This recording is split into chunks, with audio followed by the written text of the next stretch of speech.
This case takes place in the USA in the year 2025. In the early morning hours of the 3rd of May, a college neighborhood in Columbia, South Carolina became the center of a brutal crime. A 22-year-old woman was fast asleep at a friend's house when a stranger, armed with a weapon, entered their home. This is the case of Logan Federico. Logan was a 22-year-old woman from the small town of Waxhaw, North Carolina, and she had her whole life ahead of her. She was affectionately known by her family and friends as Lolo. This was a nickname given to her by her little brother Jacob, who she adored, and he adored her too. Her father lovingly called her Spicy because she was a strong-willed free spirit who did what she set her mind to and lived on her own terms. Logan and her father had a great bond. She would often refer to her dad as her hero. Logan was quite the grafter. She attended college and worked 2 jobs, determined to achieve her goal of becoming a school teacher one day. She had a special love for children and often mentored kids in her community. One of her jobs was at a popular sports bar in Charlotte, where she made countless friends and was cherished by her co-workers and regular customers. In late April of 2025, Logan made plans to spend a weekend in Columbia, South Carolina. The idea was to reconnect with a college friend at a rented house on Cypress Street in the Shandon neighborhood near the university. This was normal for her. She frequently visited friends in both North and South Carolina. On the 2nd of May, when she arrived, she texted her father to let him know that she had arrived safely in Columbia for the weekend. On that Friday night, Logan joined her friends for an evening out in downtown Columbia before the group returned back to her friends to spend the night. The neighborhood was a peaceful, tree-lined community, and her friends had no reason to suspect anything was amiss as they settled in to sleep. None of them could have known that a dangerous predator was prowling that area under the cover of darkness. According to police, a man was already in the midst of a multi-day crime spree across the region. Just earlier that night, an intruder had broken into another home nearby and stolen a firearm along with the keys to a vehicle. This was no first-time criminal. He was a repeat offender who, by all right, should have not been on the streets at all. He should have been arrested way long before this. Now armed with a gun and emboldened by a string of recent break-ins, this stranger set his sights on the house where Logan and her friends were staying. Sometime after midnight, in the early hours of the 3rd of May, this man crept towards their residence, intent on finding his next target. In the pre-dawn hours of the 3rd of May, this intruder slipped into the house on Cypress Street, where Logan and the 2 friends were sound asleep. This man likely pried open a door or window while the occupant slumbered, and once inside, he crept from room to room using a flashlight to navigate the dark. This intruder walked through the home in silence, pocketing several wallets and credit cards from the living area, and grabbed any other valuables that he could find. Eventually, he pushed open the bedroom door where Logan was sleeping soundly. Logan then suddenly awoke to the shock of a strange man looming over her bed, with a gun in his hand. And this was no petty pistol. He was brandishing a huge 12-gauge shotgun. In an instant, the home invasion turned into a horror. This intruder yanked Logan out of her bed and shoved her onto the floor at gunpoint. He forced Logan to kneel with her hands raised above her head, a position of complete helplessness and vulnerability. It's safe to say that in these moments, she would have been filled with anxiety and fear. She was a petite young woman, only about 5'3" and 115 pounds. She was utterly no match for the armed intruder who towered over her. Tragically, her desperate pleas fell on deaf ears. At point-blank range, the intruder fired a single shot from the shotgun straight into Logan's chest. It all happened in mere seconds. Logan's friends jolted awake after hearing the shot. When they arrived at Logan's room, they saw their friend on the ground bleeding out. Then, they noticed a shadowy figure at the door. One friend caught a fleeting glimpse of the intruder as he bolted out of the house. He leaped into the stolen vehicle he had waiting outside and sped off, disappearing from the scene. Multiple neighbors and friends in the area dialed 911 as the realization of what happened set in. Police and paramedics quickly arrived on the scene to find Logan unresponsive, with a critical gunshot wound to her chest. Her friends were hysterical and stained with her blood from the desperate attempts to save her life. They had pressed towels to Logan's wounds and tried to keep her conscious, but tragically, she never spoke. Emergency medical teams frantically performed CPR and attempted every life-saving measure they could, but the damage was already done. Sadly, Logan lost her pulse, and she was pronounced dead at the scene. Inside, investigators found a single spent shotgun casing on the bedroom floor. Besides this, they had very few other clues to the killer's identity. He appeared to have worn gloves and dark clothing, leaving behind no usable fingerprints or any footprints as he fled, and she had done nothing to provoke the violence. Within hours, yellow crime scene tape surrounded the little house as dawn broke, and the hunt to find the killer was underway. The police canvassed the neighborhood for witnesses and put out descriptions of the suspect to surrounding law enforcement agencies. Patrol officers and canine units scoured the area through the early morning, but a pre-dawn thunderstorm rolled in and hampered their search efforts as the heavy rain washed away tracks and grounded police helicopters. Before long, however, investigators caught a break. Logan's stolen bank cards began pinging at businesses across Lexington County, which is the neighboring jurisdiction west of Columbia. He was on the move and making purchases with his loot. Surveillance video from a gas station showed a man matching the intruder's description using one of the stolen cards, giving the police a clear direction for their pursuit. The suspect's stolen car was then later found abandoned, apparently broken down due to the severe weather. The police were closing in. On Sunday, the 4th of May, roughly 36 hours after Logan's murder, the manhunt came to a dramatic end.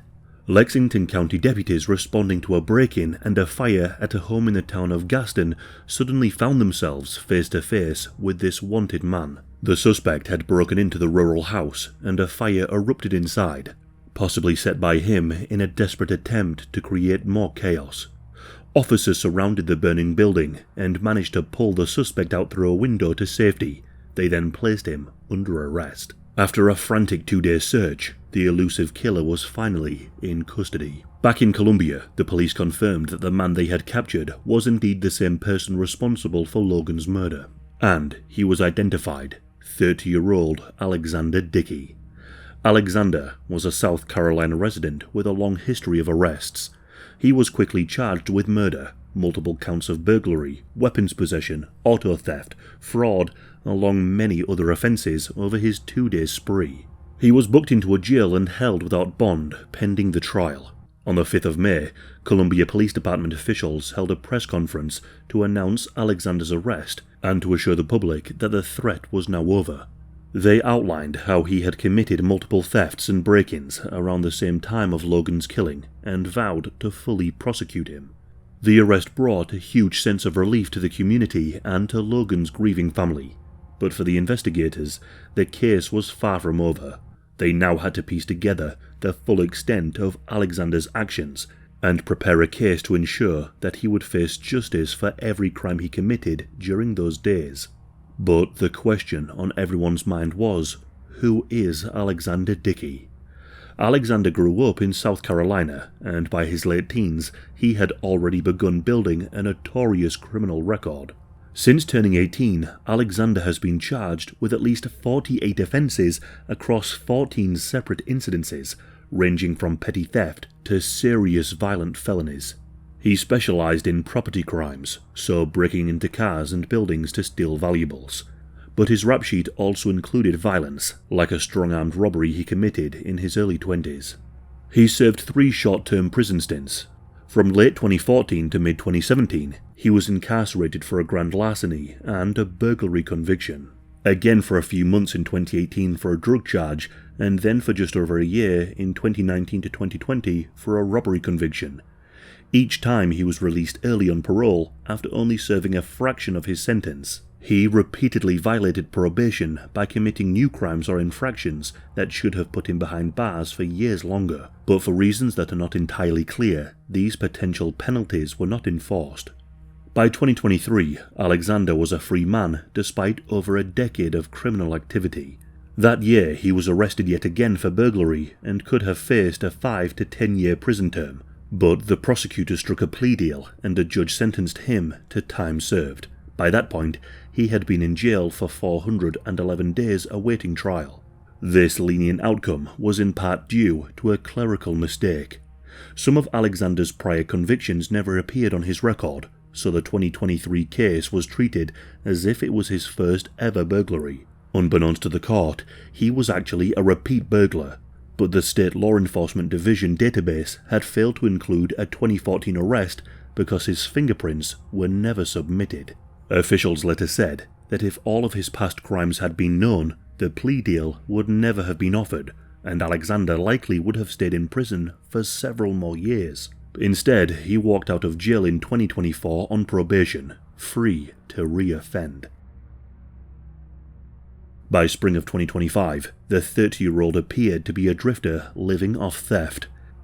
In the aftermath of the murder, the legal process against Alexander Dickey moved forward swiftly. On the 25th of June 2025, a Richland County grand jury indicted Alexander on 12 counts, including the murder of Logan, 2 counts of first-degree burglary, possession of a weapon during a violent crime, financial credit card fraud, and other charges. Alexander was assigned a public defender and made an initial court appearance where a judge denied him bond, given the severity of his charges. He showed little emotion as the counts were read. The case quickly became the subject of intense public scrutiny and political pressure. Logan's family and community members demanded the harshest possible punishment, with many openly calling for the death penalty. Then, the South Carolina Attorney General, Alan Wilson, took the unusual step of intervening in the local case. On the 30th of September 2025, he sent a letter to the prosecuting lawyer urging them to seek the capital punishment against Alexander. Alan Wilson pointed out that the murder occurred during a burglary, which is an aggravating factor under South Carolina law, which could make Alexander eligible for the death penalty. He gave the local lawyer a deadline to state his intentions, suggesting that the Attorney General's office was prepared to take over the prosecution if a death notice was not filed. This public pressure led to a rare dispute between the state's top prosecutor and the local prosecutor on the case. His name is Brian Gibson, and he pushed back. He called the Attorney General's demands, quote, reckless, and arguing that it was a premature decision to seek the ultimate punishment. After all, it was only a few months into the case. Gibson insisted that his team needed to review all the evidence thoroughly before making such a weighty decision.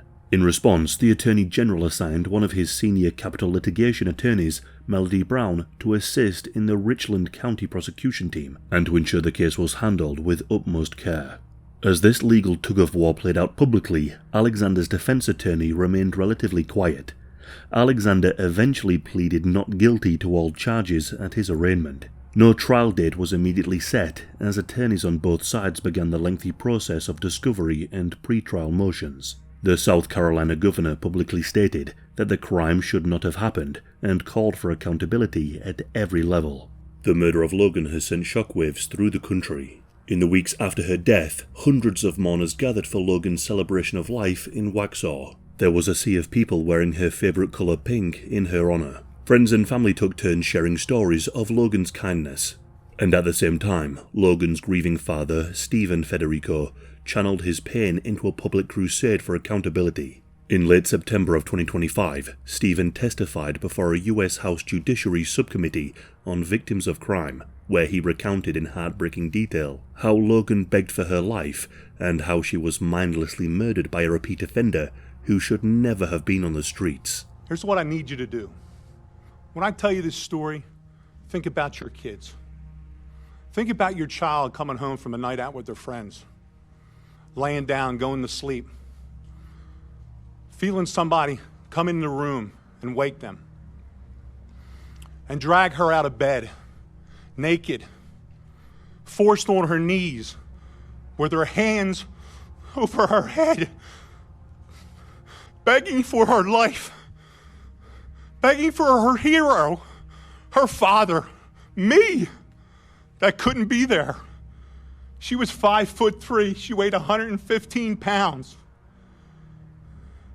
Bang! Dead. Gone. Why? Because Alexander Devontae Dickey who was arrested 39 goddamn times, 25 felonies, was on the street. How about that?